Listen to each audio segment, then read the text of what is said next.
নমস্কাৰ বন্ধুসকল, মই ৰিম্পী আপোনালোক সকলোকে স্বাগতম জনাইছোঁ মোৰ চেনেল ৰিম্পী চেণ্ডৱৰ্কলৈ। আজি মই আপোনালোকৰ আগত এই কুৰ্তিটো কেনেকৈ কাটিং আৰু ষ্টিচিং কৰিছোঁ তাৰ ওপৰত এটা ভিডিঅ' আগবঢ়াই আছোঁ। আশা কৰোঁ আপোনালোকৰ ভিডিঅ'টো চাই ভাল লাগিব। তাৰ বাবে মই কুৰ্তিৰ প্ৰথমে ওপৰৰ অংশটো কাটিং কৰি আছোঁ আৰু তাৰ বাবে মই আস্তাৰ কাপোৰ লৈ লৈছোঁ। আমাৰ কুৰ্তিৰ ওপৰৰ অংশটোত মই আস্তাৰ কাপোৰ দিম আৰু তলৰ যিখিনি লেন্থ থাকিব সেইখিনি মই উকা কাপোৰ দিম।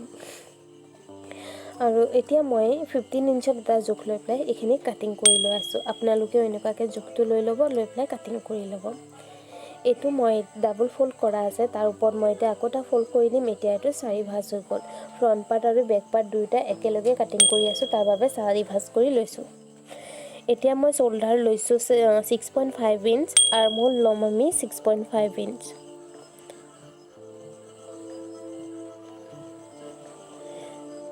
আৰু তেনেকুৱাকৈ আপোনালোকেও জোখটো লৈ ল'ব। আৰু নেকলাইনৰ জোখৰ বাবে মই 3.5 ইঞ্চৰ এটা জোখ লৈ লৈছোঁ। ফ্ৰণ্ট চাইডে নেকলাইন মই দিছোঁ 4 ইঞ্চ। আৰু ইয়াত এটা মই ঘৰ বনাই লৈছোঁ আৰু এইখিনিত মই ৰাউণ্ড শ্বেপ দি পেলাই ধুনীয়াকৈ কাটিং কৰি ল'ম। আৰু আৰ্মহোল শ্বেপৰ বাবে ফ্ৰণ্ট পাৰ্টৰ বাবে মই 1/2 ইঞ্চ ভিতৰ ফালে সোমাই পেলাই এটা চিন দি লৈছোঁ আৰু এইখিনি মই এতিয়া ধুনীয়াকৈ দি পেলাই ৰাউণ্ড শ্বেপটো দি ল'ম। বেক পাৰ্টৰ বাবে মই অলপ বাহিৰ ফালে 1/2 ইঞ্চ দি পেলাই জোখটো লৈছোঁ। আৰু মই জোখ মাখবোৰ স্ক্ৰীণত ধুনীয়াকৈ দি দিছোঁ, আপোনালোকে তাৰ পৰা চাই ল'ব মই কিমানকৈ লৈছোঁ জোখ মাখ, আৰু সেইটো অনুযায়ী আপোনালোকে কাটিং কৰি ল'ব। এইটো মই 34 জোখ অনুযায়ী বনাই আছোঁ কুৰ্তিটো, আৰু আপোনালোকে যদি অলপ ডাঙৰকৈ বনাব বিচাৰে সেইটো জোখ অনুযায়ী আপোনালোকে জোখ মাখ ল'ব, আৰু যদি অলপ সৰু বনাব বিচাৰে তেনেহ'লে অলপ সৰুকৈ জোখ মাখ লৈ পেলাই কাটিং কৰি ল'ব। আৰু এইটো ডিজাইনতে কাটিং কৰিব, তেতিয়া আপোনালোকে খুব ইজিলি কমপ্লিট কৰি ল'ব পাৰিব। এতিয়া মই প্ৰথমে বেক পাৰ্টৰ কাপোৰটো আঁতৰাই ল'ম। এতিয়া মই ফ্ৰণ্ট পাৰ্টটো কাটিং কৰিম। ফ্ৰণ্ট পাৰ্টৰ আমি যিটো আৰ্মহোলৰ 1/2 ইঞ্চ ভিতৰ ফালে দিছিলোঁ সেইখিনিতে আমি কাটিং কৰি উলিয়াই ল'ম। এয়া দেখিছে, এইখিনি মই কাটিং কৰি লৈ আছোঁ। এতিয়া আমি নেকলাইনটো কাটিং কৰিম। এইখিনি মই এতিয়া কাটিং কৰি ল'লোঁ, আপোনালোকেও এনেকুৱাকৈ কৰি ল'ব। তাৰ পাছত মই শ্বেপ দিবৰ বাবে 3 ইঞ্চত এটা জোখ লৈ পেলাই ওপৰ ফালে আকৌ 3.5 ইঞ্চত এটা জোখ দি ল'ম। এয়া দেখিছে, এতিয়া মই এইটো 1/2 ইঞ্চৰ শ্বেপ দিম। আৰু ওপৰ ফালে আৰ্মহোলৰ পৰা মই 3 ইঞ্চ জোখ লৈ পেলাই ভিতৰ ফালে এটা চিন দি লৈছোঁ। আৰু এইটোতো মই 1/2 ইঞ্চ কাপোৰটো দবাই পেলাই চিলাই দিম।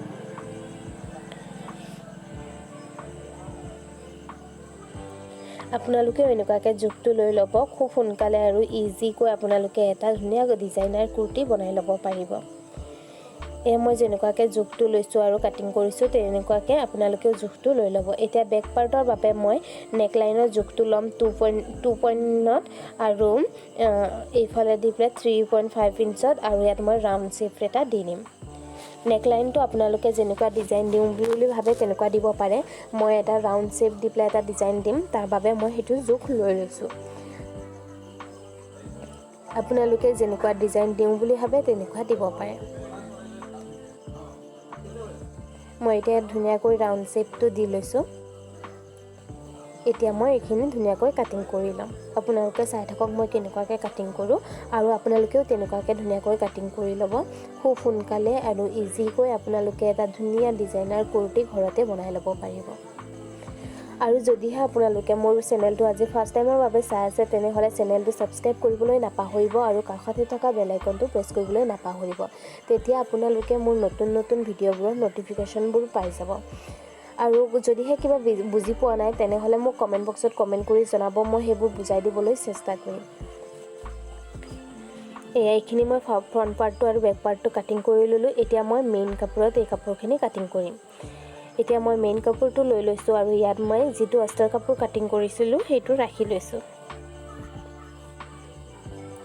এতিয়া মই এইখিনি ধুনীয়াকৈ কাটিং কৰি ল'ম। আস্তাৰ কাপোৰৰ জোখ অনুযায়ী মই মেইন কাপোৰটো এতিয়া কাটিং কৰি লৈছোঁ। আপোনালোকেও এনেকুৱাকৈ কাটিং কৰি ল'ব। আৰু এইটো মই আস্তাৰ কাপোৰ অকল ওপৰৰ অংশত দি আছোঁ, তলৰ যিখিনি লেন্থ থাকিব সেইখিনি মই অকল মেইন কাপোৰটোহে দিম। এয়া দেখিছে, মই এইখিনি গোটেই কাটিং কৰি লৈছোঁ। আপোনালোকেও এনেকুৱাকৈ কাটিং কৰি ল'ব।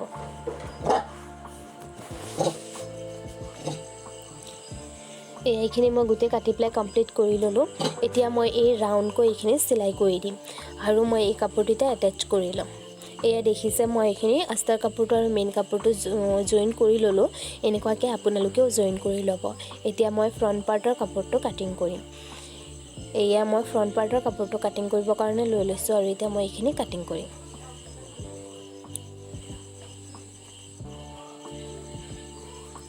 এইটো জোখ অনুযায়ী মই ধুনীয়াকৈ এটা ফ্ৰণ্ট পাৰ্টৰ বাবে মেইন কাপোৰটো কাটিং কৰি লৈ আছোঁ আপোনালোকেও এনেকুৱাকৈ কাটিং কৰি ল'ব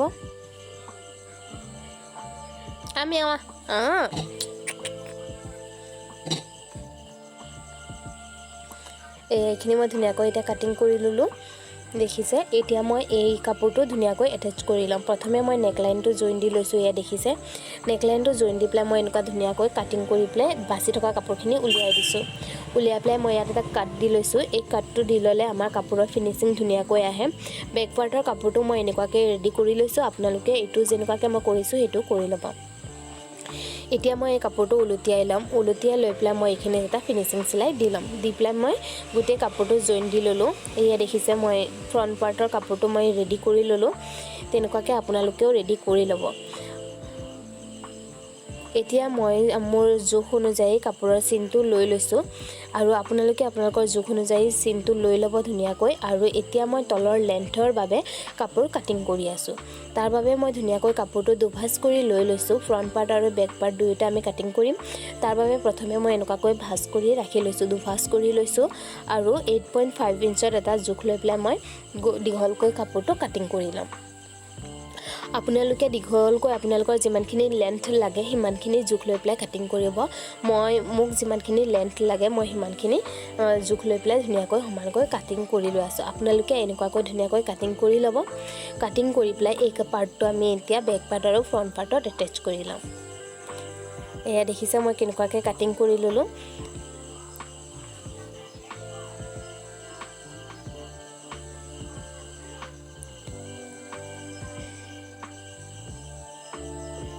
এই কাপোৰটো এতিয়া মই ফ্ৰণ্ট পাৰ্ট আৰু বেক পাৰ্ট দুয়োটাত ধুনীয়াকৈ দুয়োফালে এটাচ কৰি ল'ম এয়া এইটো এনেকুৱাকৈ ৰাখি ল'ম মই ৰাখি লৈ পেলাই ধুনীয়াকৈ চিলাই কৰি ল'ম এয়া দেখিছে